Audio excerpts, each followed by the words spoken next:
صرف اور صرف ہمارا ایک مخصوص طبقے جن کا تعلق چناب نگر سے ہے، صرف ان سے اختلاف نہیں. دنیا میں نبی کریم رؤوف الرحیم صلی اللہ علیہ وآلہ وسلم کی موجودگی میں نبوت کے دعوے دار کھڑے ہو گئے تھے، اور آپ کریم صلی اللہ علیہ وآلہ وسلم کے دنیا سے پردہ فرمانے کے بعد جو ختم نبوت پر سب سے پہلی جنگ ہوئی اور اس دنیا میں سب سے پہلا صحابہ کرام کا اجماع منعقد ہوا، وہ ختم نبوت کے موضوع پر ہی تھا. اور جنگ یمامہ البدایہ و نہایہ کی تحریر کے مطابق سن 12 ہجری میں ہوئی تھی اور 12 ربیع الاول کے دن ہوئی تھی.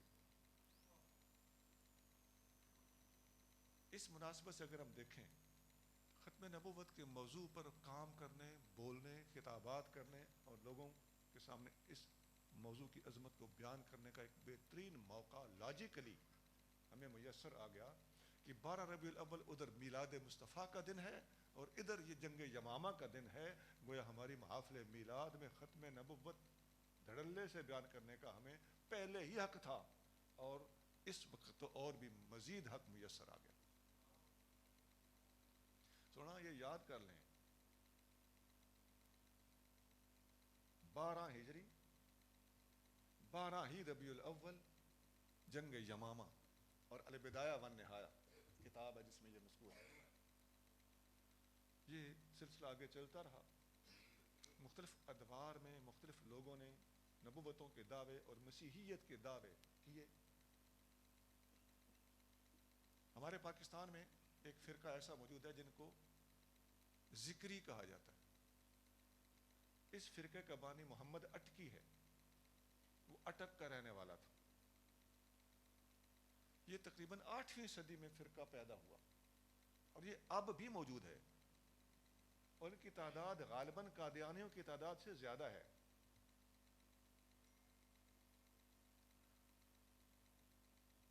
اس فرقے کا زور پاکستان کے اندر ہی ہے اور بلوچستان میں ان کا مرکز ہے. ان کا باقاعدہ بلوچستان کے ایک پہاڑ پر حج بھی ہوتا ہے. اس پہاڑ کا نام کوہ مراد ہے.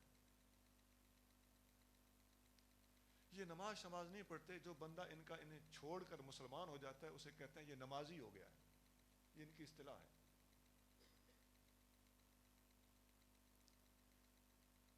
اس فرقے کے علاوہ پاکستان میں ایک اور فرقہ بھی پایا جاتا ہے جن کو بہائی کہا جاتا ہے. اس کا بانی بہا اللہ تھا، یہ ایران کا رہنے والا تھا.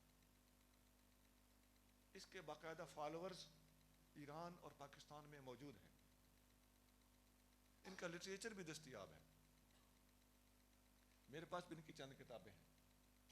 ایک کا نام ہے بہا اللہ اور عصر جدید، ایک کا نام ہے آفتاب تازہ. اتنی مجھے مل سکی. ان کتابوں میں صاف لکھا ہے کہ بہا اللہ نہ صرف نبوت کا مدعی تھا بلکہ مسیحیت کا بھی دعویٰ کرتا تھا. اور بہا اللہ نے جو ختم نبوت کے خلاف دلائل دیے ہیں وہی دلائل ہیں جو مرزا قادیانی دیتا ہے. بہا اللہ نے جو اپنے مسیح ہونے پر دلائل دیے ہیں بالکل وہی دلائل ہیں جو مرزا دیتا ہے. اب یہاں سے مرزا اینڈ کمپنی کی دکھتی رگ پکڑی گئی کہ ان پر یہ سوال وارد کرنے میں ہم حق بجانے ہوئے کہ اگر تمہارا مرزا سچا ہے تو بہا اللہ کیسے جھوٹا ہے، اور اگر بہا اللہ جھوٹا ہے تو مرزا کیوں نہیں جھوٹا. اور یہ بات بھی ساتھ ساتھ لگانا ضروری ہے کہ مرزا اینڈ کمپنی بہا اللہ کو درست نہیں سمجھتی. پھر بہا اللہ ہی کے تھوڑا سا عرصہ اس کا اوور لیپ کرتا ہے ایک محمد علی باب بھی بہا اللہ سے تھوڑا پہلے گزرا ہے. وہ تو کہتا تھا کہ میں بہا اللہ کا راستہ صاف کرنے آیا ہوں.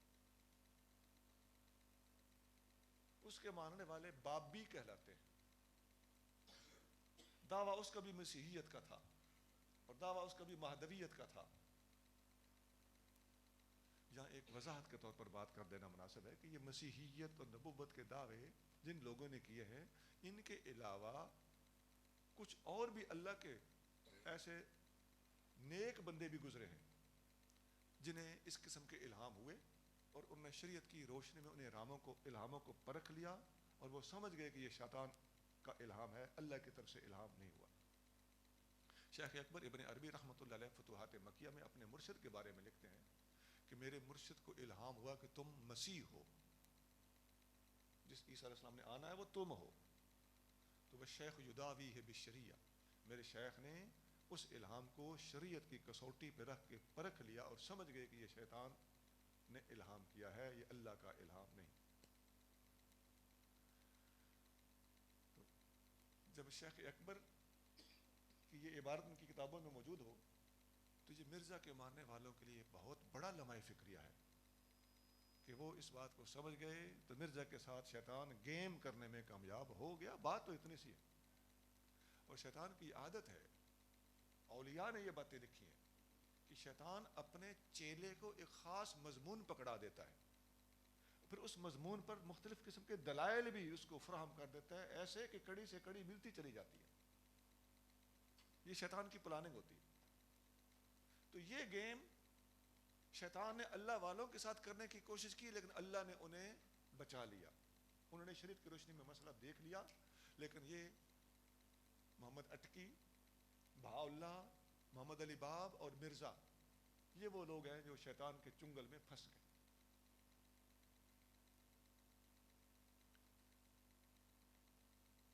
سوڈان میں بھی ایک مہدی گزرا ہے، اسے مہدی سوڈانی ہی کہتے ہیں، اس نے بھی یہ دعویٰ کیا تھا، اس کی بھی فالوئنگ اس وقت تک موجود ہے۔ یہ وہ میں نے لوگ سنائے ہیں جن کے ماننے والے اس وقت مرزائیوں کے علاوہ دنیا میں موجود ہیں۔ اب مرزائی یہ نہیں کہہ سکتے کہ مرزا جھوٹا ہوتا تو اس کی فالوئنگ نہ بنتی، مرزا جھوٹا ہوتا تو وہ قتل ہو جاتا، ایسا کچھ نہیں ہے جناب۔ اور بھی لوگ ہیں جو قتل نہیں ہوئے باوجود اس کے کہ وہ مدعی نبوت تھے، اور بھی لوگ ہیں جن کی فالوئنگ موجود ہے باوجود اس کے کہ وہ نبوت کے دعوے دار ہیں۔ پتہ چل گیا کہ اس میں مرزا کی کوئی خصوصیت نہیں ہے۔ یہ باتیں میں نے آپ کے سامنے اس لیے رکھی ہیں تاکہ ہم ختم نبوت کے موضوع پر کام کرتے وقت اس موضوع کی وسعت پر نظر رکھیں کہ ایک ہی طبقے کو ہم جب ٹارگٹ کرتے ہیں تو وہ اچھی بات تو ہے، لیکن اگر ان کے سامنے ان لوگوں کا بھی ہم چہرہ رکھ دیں تو ان لوگوں کو سرنگوں کرنے کے لیے اور شرمندہ کرنے کے لیے ہمارے پاس میدان اور وسیع ہو جائے۔